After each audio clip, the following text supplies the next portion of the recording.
Hello guys, మనకి నిన్న RCB versus CSK match complete అయిపోయింది కదా.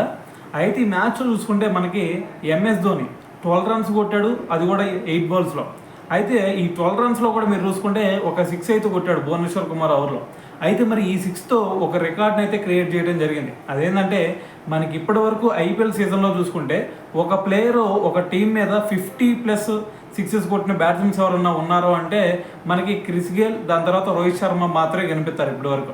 అయితే మరి థర్డ్ ప్లేస్లోకి వచ్చేసరికి మరి ఇప్పుడు నిన్న కొట్టిన 6తో మరి మనకి ఎంఎస్ ధోని కూడా ఆ లిస్ట్లో అయితే జాయిన్ అవ్వడం జరిగింది.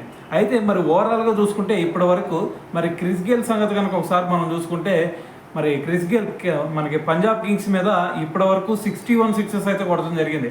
సో మరి సెకండ్ ప్లేస్లో చూసుకున్నా సరే మళ్ళీ క్రిస్ గేలే. సో ఇప్పటి వరకు మరి కేకేఆర్ మీద మ్యాచ్లో చూసుకుంటే అతను మరి మొత్తం కూడా 54 సిక్సెస్ కొట్టాడు. సో దాని తర్వాత థర్డ్ ప్లేస్లో కనుక చూసుకుంటే మనకి రోహిత్ శర్మ. సో రోహిత్ శర్మ చూసుకుంటే ఢిల్లీ క్యాపిటల్స్ మీద ఇప్పటివరకు 50 సిక్సెస్ కొడటం జరిగింది. సో దాని తర్వాత నిన్న ఎంఎస్ ధోని చూసుకుంటే ఆర్సీబీ మీద 50 సిక్సెస్ అయితే ఓవరాల్గా కొడటం జరిగింది.